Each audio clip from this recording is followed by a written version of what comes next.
Howdy, folks. Hey, everyone. My name's Jimmy McGill. I'm an attorney at law, but don't mind me. In this episode, Jimmy is such a salesman, so full of the gift of gab. But is Jimmy a person that people can trust? Do you recall responding to a mailer from my law firm, Davis in Maine? Maybe. Was it yellow? It's canary yellow. I picked that color myself. Jimmy is able to charm the birds out of the trees. You do have a boyfriend, right? But when faced with a fork in the road between doing the right thing or taking shortcuts, he'll take the shortcut every time. And he believes that going to Texas and getting these 24 elderly clients, that's a win. What rules he bent or broke to get to that place, it's just details as far as Jimmy's concerned. Client outreach. I'm going to save you from having to brag. Over 200 new Sandpiper clients signed over the past 3 weeks. Well done, Jimmy. Thank you. I'm the elephant in the room. Jimmy didn't expect me to be there, and I think he's a little distressed by it. Might not some parties conclude that there may have been some solicitation involved? Chuck, we grow to understand, has this almost irrational jealousy of his brother, and he couches it always in terms of, I have to protect the law. I really think that I'm being a good lawyer, and I am being a good lawyer. I'm a very good lawyer. Jimmy, they heard the scuttlebutt before I crossed state lines. And is it any surprise that they want to speak with a guy who is there to show them they may have money coming their way? Jimmy's response to Chuck is so nimble. With all that in mind, I should have done better.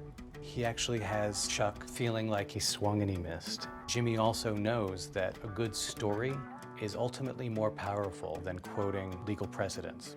Jimmy's not entirely in the wrong for thinking that what he's doing somehow is just coloring a little bit out of the lines, not totally on a different page.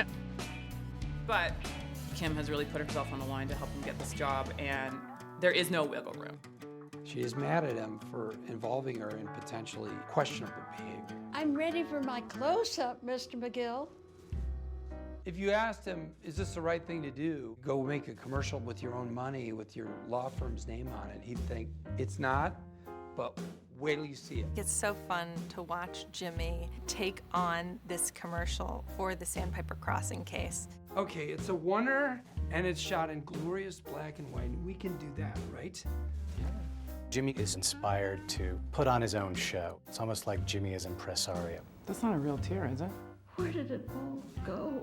And so he goes for it. And the way that Jimmy goes for things is to not ask for permission, but for forgiveness after the fact. It's the boss. At this hour? Oh, it's never too late for congratulations.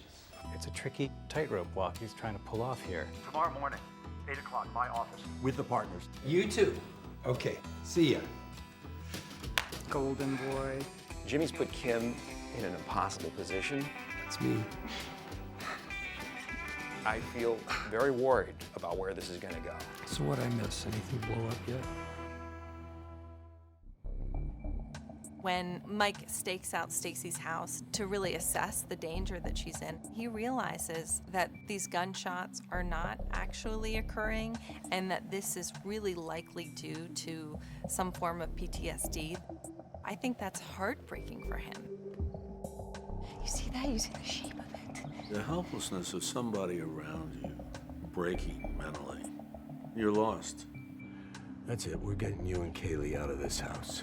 I don't think he knows how far he's willing to go, but I think he knows what his priorities are, especially in terms of his family. Here's a man who started off as a Philadelphia cop, and yet when we meet him on Breaking Bad, he is more or less a killer for hire.